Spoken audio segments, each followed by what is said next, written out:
Assalamualaikum warahmatullahi wabarakatuh. Bismillahirrahmanirrahim. Alhamdulillahilladzi kataba alaina siyama Ramadan wa hadana bil Qur'an wastajaba da'watana bil fadli wal ihsan. Wassalatu wassalamu ala asyrafil anam Sayyidina wa maulana Muhammad wa ala alihi wa ashabihi wa man tabi'ahum bi ihsanin ila yaumil qiyam wa ba'd. Hadirin hadirat yang dirahmati oleh Allah Subhanahu wa taala, dengan mengucap rasa syukur alhamdulillah kita semua telah diijabah doanya oleh Allah Subhanahu wa taala, yaitu kita bertemu kembali dengan bulan suci Ramadan pada tahun 1442 Hijriah saat ini. Mudah-mudahan pertemuan kita dengan bulan Ramadan saat ini nanti kita bisa melaksanakan dengan sebaik-baiknya, dan mudah-mudahan semua yang kita lakukan, semua ibadah di bulan suci Ramadan ini nanti bisa diterima oleh Allah Subhanahu wa taala. Karena kalau kita mengikuti jejak Nabi kita Muhammad Rasulullah sallallahu alaihi wasallam, 6 bulan sebelum puasa setiap saat selalu berdoa mudah-mudahan dipertemukan kembali dengan bulan suci Ramadan. Betapa hebat dan besarnya apa yang terkandung di dalamnya. Begitu pula setelah selesai bulan Ramadan, beliau selalu berdoa sampai 6 bulan berikutnya. Mudah-mudahan puasa kita diterima oleh Allah, sehingga tidak ada yang sepi dari doa tentang bulan Ramadan ini. Hadirin sekalian yang dirahmati oleh Allah Subhanahu wa taala, sebenarnya kalau kita akan mengupas masalah puasa bulan Ramadan ini, hari Sabtu kemarin telah dijelaskan secara tuntas oleh beliau Profesor Dr. Kiai Haji Ali Aziz. Begitu pula disambung pada hari Minggu oleh Ustadz kita, Ustadz Rafiq. Sehingga sebenarnya kalau kita sudah meresapi semuanya, sebenarnya apa yang saya katakan ini ya hanya merupakan menggarisbawahi saja. Hadirin sekalian yang dirahmati oleh Allah, bahwa ternyata puasa Ramadan di samping merupakan kewajiban dan merupakan keharusan sebagaimana yang tersurat di dalam Al-Baqarah 183, maka sadar atau tidak sadar bahwa puasa Ramadan ini menjadi kebutuhan kita, Bapak-bapak dan Ibu-ibu. Puasa Ramadan ini menjadi kebutuhan yang kita sangat perlukan dalam kehidupan kita sehari-hari. Mengapa saya katakan demikian? Karena kita ini kan butuh dalam hidup ini ketenangan, butuh ketentraman, butuh kebahagiaan. Nggih napa mboten?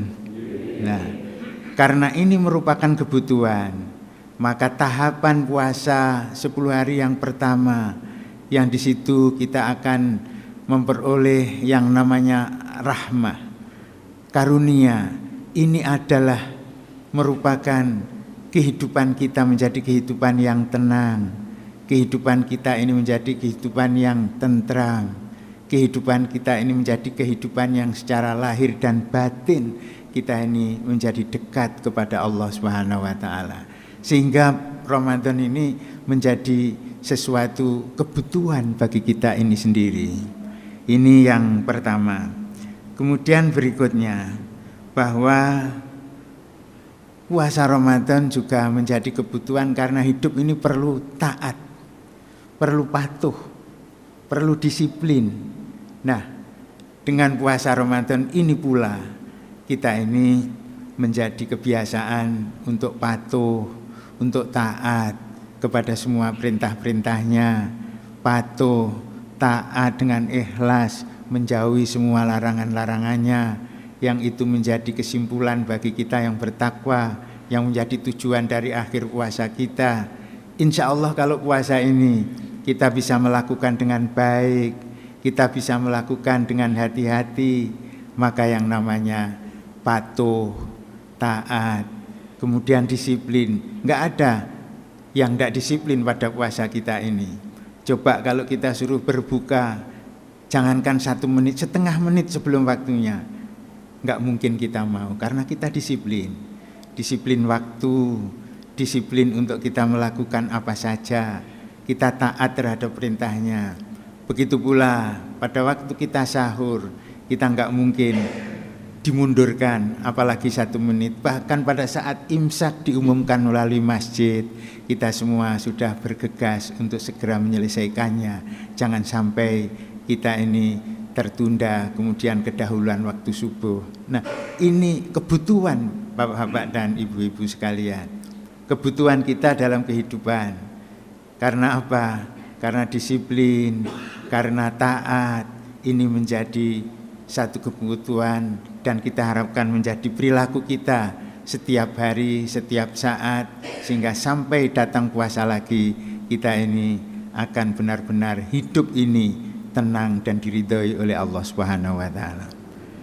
Hadirin sekalian yang berbahagia, berikutnya bahwa kita ini juga butuh yang namanya dalam hidup ini kejujuran. Kita ini butuh kejujuran. Dengan puasa ini kita latih untuk melakukan kejujuran, sehingga apapun yang kita ucapkan, apapun yang kita katakan, sehingga kita saling mengingatkan, oh ini puasa, berkatalah dengan kata-kata yang jujur, berbuatlah dengan perbuatan yang baik. Nah, karena apa? Karena kejujuran menjadi satu kebutuhan dalam kehidupan kita sehari-hari. Hadirin sekalian yang berbahagia, karena sebagaimana disabdakan oleh Rasulullah Shallallahu Alaihi Wasallam bahwa di dalam hadisnya di sana disebutkan inna sidqa yahdi ilal bar wa innal birra yahdi ilal jannah. Sesungguhnya yang namanya kejujuran, siddiq, yang menjadi salah satu sifat Rasulullah.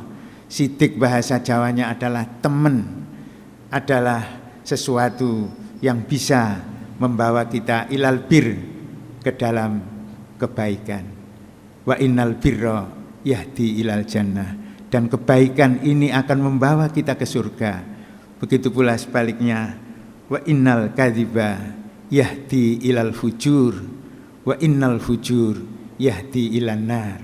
Tetapi kalau ketidakjujuran atau kebohongan akan membawa kita ke dalam perbuatan yang durhaka, ke dalam perbuatan yang tercela, dan kalau itu kita lakukan maka akan membawa kita ini ke dalam neraka.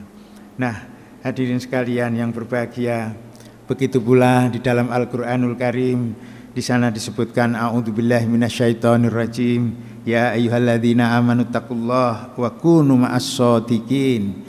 Wahai orang-orang yang beriman, bertakwalah kepada Allah dan jadilah kalian orang-orang yang shadiq, orang-orang yang jujur, orang-orang yang teman. Nah, Bapak-bapak, Ibu-ibu yang dirahmati oleh Allah, maka inilah kebutuhan berikutnya sebagai orang yang hidup, bahwa di dalam melaksanakan puasa Ramadan benar-benar menjadi kebutuhan bagi kita sekalian. Hadirin sekalian yang dirahmati oleh Allah Subhanahu wa taala. Kemudian berikutnya bahwa Rasulullah pernah bersabda, sumu tasihu, puasalah kalian, kalian akan menjadi sehat. Nah, ternyata sehat merupakan kebutuhan bagi kita sekalian. Siapa yang tidak butuh sehat, apalagi di era pandemi COVID-19 ini, semuanya butuh bahwa kita ini menjadi orang yang sehat. Tetapi di dalam sabda Rasul puasa ini akan membentuk kepribadian kita ini menjadi pribadi yang sehat, karena sabdanya sumu tasihu, karena 10 hari yang pertama insya Allah onderdil di dalam tubuh kita ini akan direvisi oleh Allah Subhanahu wa Ta'ala, sehingga hasilnya 10% dari onderdil yang ada di dalam tubuh kita ini menjadi direparasi, menjadi yang namanya unsur-unsur, dan di sini disebutkan menjadi sempurna kembali. 20 hari berikutnya insya Allah 60% apa yang ada di organ-organ ini menjadi baru lagi, menjadi tereparasi oleh Allah Subhanahu wa Ta'ala, karena masuknya di bengkel sampai dengan 20 hari. Hadirin sekalian yang berbahagia, maka kalau kita kembali bahwa kebutuhan-kebutuhan ini sangatlah penting, terutama bagi kita yang hidup pada saat seperti ini. Rasulullah Shallallahu Alaihi Wasallam, beliau pernah ditanya oleh para sahabatnya. Beliau ditanya, su'ila Rasulullah Shallallahu Alaihi Wasallam an aksari ma yudkhilun nasul jannah. Ya Rasulullah, sahabat bertanya, apa yang menyebabkan manusia, orang-orang itu masuk surga? Kemudian Rasulullah bersabda, faqala taqwallah wa husnul khuluq. Yang pertama adalah takwa kepada Allah, yang kedua yaitu baik akhlaknya. Nah, setelah Rasulullah memberikan penjelasan seperti ini, maka kita bisa mencoba untuk memperhatikan bahwa tujuan puasa yang sudah disebutkan di dalam Al-Quran, kita ingin takwa kepada Allah Subhanahu wa Ta'ala.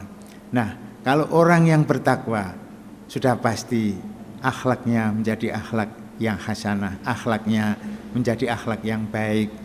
Karena apa? Karena kalau takwa yang sebenarnya tentunya orang tersebut digambarkan di dalam surat Ali Imran. Di sana disebutkan wasari'u ila maghfiratin mir rabbikum wa jannatin arduhas samawati wal ard uiddat lil muttaqin.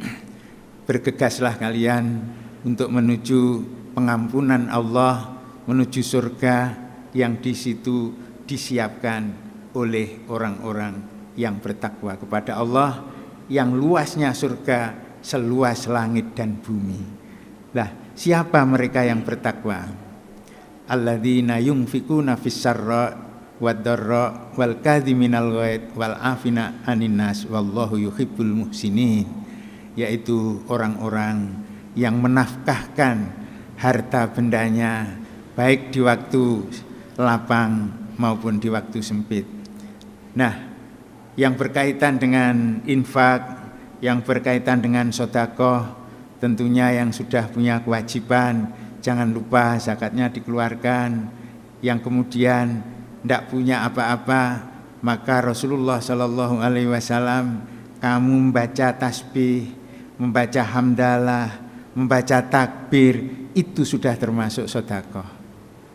Menolong dengan tenaga terhadap sesama dengan ikhlas, itu sudah termasuk sedekah. Bahkan bertemu dengan sahabat, dengan keluarga, dengan roman muka yang menyenangkan, dengan roman muka yang bila ketemu orang merasa senang. Karena apa? Karena ditemui, dihadapi dengan roman muka yang kira-kira orang bertemu itu menjadi senang. Orang ini kok baik, saudara kita ini sangat-sangat romantis, saudara kita ini sangat-sangat familiar. Itu sudah termasuk sedekah. Nah, hadirin sekalian yang dirahmati oleh Allah Subhanahu wa Ta'ala, kemudian berikutnya wal kadhiminal ghaidz, orang yang mampu mengendalikan hawa nafsunya. Rasulullah Shallallahu Alaihi Wasallam pernah, beliau ditanya an aksari ma yudkhilun nas an-nar faqala al-fam wal farad. Rasulullah ditanya, wahai Rasulullah, para sahabat ini bertanya, orang-orang yang paling banyak para manusia yang masuk neraka itu karena apa? Kemudian Rasulullah menjawab, mereka disebabkan yang satu berawal dari yang dikatakan mulut. Nah, mengapa demikian?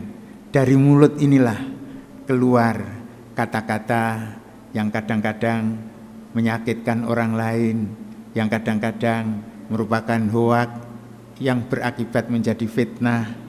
Kemudian juga kata-kata yang tidak jujur, maka akibatnya menjadi sesuatu yang fatal. Nah, dari situlah Rasulullah menjelaskan, dari mulut inilah banyak orang-orang yang akhirnya masuk neraka. Kemudian berikutnya dikatakan wal fard. Yang kedua, karena orang-orang yang masuk neraka itu adalah yang tidak mampu mengendalikan apa yang disebut dengan kemaluannya. Ini berawal dari orang yang mengumbar syahwatnya, mengumbar hawa nafsunya. Nah, hadirin sekalian yang berbahagia, makanya Rasulullah juga bersabda begini, la tuksirul kalam bi ghairi dzikrillah fa inna kasratal kalam bi ghairi dzikrillah ta'ala qaswatun lil qulub. Janganlah kamu ngobrol, ngomong ngalor ngidul yang enggak jelas, yang tidak membawa atau berakibat tidak ingat kepada Allah. Karena banyak kalam, banyak bicara, ngalor ngidul yang enggak jelas, terlalu panjang, yang mengakibatkan orang lupa kepada Allah, maka di situ disebut dengan qaswatun lil qulub, akan menjadikan orang itu hatinya keras. Orang itu hatinya menjadi hati yang tidak lembut. Kemudian dampaknya apa? Dampaknya menjadi orang yang temperamental, orang yang gampang marah, orang yang gampang tersinggung, orang yang belum jelas persoalannya, ngamuk-ngamuk, sehingga dengan demikian banyak sekali merugikan terhadap orang lain. Itu yang disebut dengan qaswatun lil qulub. Wa inna abdan nas minallahi ta'ala al-qalbul qasi. Dan sesungguhnya manusia yang paling jauh dengan Allah Subhanahu wa taala itu manusia yang seperti apa? Adalah disebutkan di sini, yaitu manusia yang hatinya keras. Kalau hatinya lembut sangat dekat kepada Allah. Kalau hatinya keras sangat jauh kepada Allah Subhanahu wa taala. Hadirin sekalian yang berbahagia, kemudian dalam ayat yang saya bacakan tadi berikutnya wal afina anin nas, orang yang suka memaafkan kepada orang lain. Enggak usah nunggu dimintai maaf, tetapi karena ikhlas, tahu bahwa dia salah, kita maafkan lebih dulu. Dan ini sesuatu yang sulit untuk dilakukan, tetapi kalau ini bisa dilakukan, termasuk ciri-ciri dari orang yang bertakwa kepada Allah Subhanahu wa taala. Walladzina idza fa'alu fahisyatan aw dzalamu anfusahum dzakarullah fastaghfaru lidzunubihim wa may yaghfiru dzunuba illallah. Dan juga indikatornya orang yang takwa, apabila mereka melakukan perbuatan salah, perbuatan dosa, perbuatan yang mungkar, perbuatan yang keji, maka dia cepat ingat kembali kepada Allah, fastaghfaru, maka mereka istighfar, mohon maaf kepada Allah Subhanahu wa taala, karena tidak ada yang bisa memberikan ampunan kecuali Allah. Walam yusirru ala ma fa'alu wa hum ya'lamun, kemudian tidak akan mengulang kembali apa yang sudah diperbuat itu, karena dia tahu bahwa perbuatan yang mungkar, yang fasa adalah perbuatan yang salah. Nah, itulah beberapa hal indikatornya bila mana kita takwa kepada Allah, dan insya Allah menjadi orang yang akhlaknya baik, dan insya Allah kebutuhan yang kita perlukan dengan puasa ini akan bisa kita temui, dan mudah-mudahan kita termasuk orang yang muttaqin. Hadirin sekalian yang berbahagia, barangkali ini saja yang bisa kami sampaikan kepada panjenengan semuanya. Manakala ada yang kurang berkenan, saya mohon maaf. Wa akhiran aqulu qauli hadza wa astaghfirullahal adzim wallahu muwaffiq ila aqwamit thoriq. Wassalamualaikum warahmatullahi wabarakatuh.